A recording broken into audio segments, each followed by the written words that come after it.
அவரும் பேசலை, நானும் அந்த இதில் இல்லை.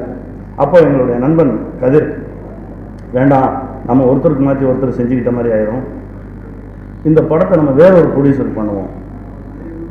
அப்போ நான் சொன்னேன், அப்போ சசி நடிக்கட்டும், நீங்கள் சசிகிட்ட கேட்டிங்களா அப்படின்னாரு. ஏன்னா அப்போ சுப்பிரமணியபுரம் ரிலீஸ் ஆகலை. அதுவே நாங்கள் பயங்கர டென்ஷனில் இருக்கோம்.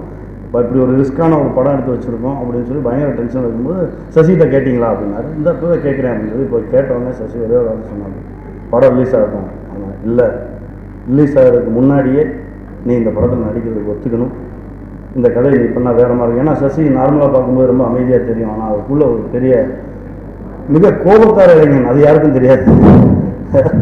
அந்த கோபமான முகம் நாடோடிகளுக்கு தேவைப்பட்டது. இப்போ இருக்கிற இந்த மௌனம் தேவைப்பட்டது, சந்தோஷம் தேவைப்பட்டது. இது எல்லாமே இருக்குது, நீ பண்ணு அப்படின்னு சொல்லி நான் சசியை வந்து கன்வின்ஸ் பண்ணேன். அப்புறமா அன்னைக்கு நான் சொன்ன கதை தான். அதுக்கப்புறம் இப்போ வரைக்கும் நாங்கள் அந்த கதையை பற்றி டிஸ்கஸ் பண்ணவே இல்லை. ஒரே ஒரு வார்த்தை சொன்னார், நீங்கள் என்ன சொன்னீங்களோ அதை எடுங்க. அப்போ தான் மைக்கேல் அண்ணன் நான் மீட் பண்ணேன். அவர்கிட்ட மீட் பண்ணும்போது இந்த மாதிரி சசிகுமார் ஒருத்தர்னே சுப்பிரமணியபுரம் ஒரு படம் பண்ணியிருக்காரு, இன்னும் அது ரிலீஸ் ஆகலை, பட் அவருடைய பெர்ஃபார்மன்ஸ் ரொம்ப நல்லாயிருக்கும், நான் அவரை வச்சு தான் பண்ண போகிறேன் அப்படின்னு. அவர் அப்போது சசி சாரை பார்க்கல. ஆனால் அவர் சொன்ன ஒரே ஒரு வார்த்தை, நீங்கள் முடிவு பண்ணிட்டீங்களே, நீங்கள் எடுங்க அப்படின்னாரு. அப்படி வந்தது தான் இந்த நாடோடிகள். நாடோடிகளாகவே நாங்கள் அலைஞ்சோம் தான் சொல்லணும். நான், சகோ, என்னுடைய நண்பன் கதிர், 3 பேருமே அப்படியே தான் இருப்போம். அந்த கதையில் இருக்க கேரக்டர் மாதிரியே தான் அலைஞ்சிட்டு இருப்போம். கிட்டத்தட்ட ராஜபாளையத்தில் ஆரம்பித்து இந்த கதை நாமக்கல் போய், அங்கேருந்து ஈரோடு போய், அங்கேருந்து சிவன்மலை போய், அங்கேருந்து திரும்ப ராஜபாளையம் வந்து, அப்புறம் கன்னியாகுமரி, அப்புறம் திருநெல்வேலி, அப்புறம் திருச்செந்தூர் ஃபாரஸ்ட்டில் கிளைமேக்ஸ். எந்த லொக்கேஷன்லையுமே 8 நாளைக்கு மேலே இருக்க முடியாது. போவோம், ஒரு மாதிரி அப்படியே செட்டில் ஆகும், டக்குன்னு ஷிஃப்ட்டுன்றோம், இப்படியே பார்ப்பாங்க. அது என் நண்பனாக இருந்ததால் மட்டுமே தான் நாங்கள் ஓடுற வேகத்துக்கு எல்லாமே ஓடி இவ்வளோ சீக்கிரமாக அந்த படத்தை கொண்டு வர முடிஞ்சது. என் நண்பனுக்கு நன்றி, என் சகோதரனுக்கு நன்றி, எல்லோருக்கும் நன்றி. நான் முதல்ல வந்து பத்திரிகையாளர்களுக்கும் மீடியாவுக்கும் நான் ஒரு நன்றியை தெரிவிச்சுக்கிறேன்.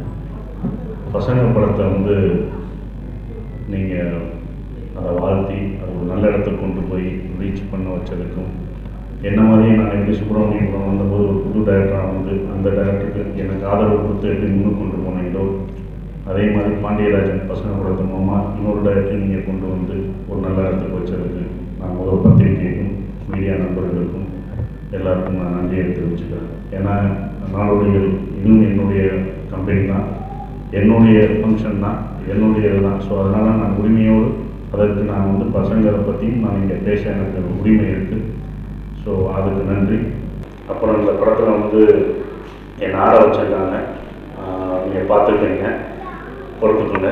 ஆட வச்ச என்னுடைய மாஸ்டர் தினேஷ் மாஸ்டருக்கும் என்னுடைய சகோதரருக்கும் நன்றி.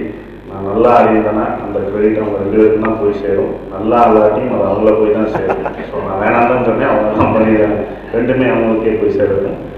நாங்கள் ஒரு நல்லா நினச்சிருக்கோம், ஒரு நல்லா பண்ணியிருக்கோம், இது வரைக்கும் வந்திருக்கோம்னா all credits goes to the director. So நான் டைரக்டராக இருந்தால் தான் தெரியும். நானே இப்போ கர்ணவாக பேச போகிறேன்னா, இந்த படம் வந்ததுக்கப்புறம் இவ்வளோ நடிக்கிறேன்னா அது வந்து டைரக்டர் தான் போய் சொல்லணும். எங்களெல்லாம் நல்லா நடிக்க வச்ச, அதாவது வாழ வச்ச, நடிக்க வச்சேன்றதோட இந்த கேரக்டரோட வாழ வச்ச டைரக்டருக்கு நன்றி.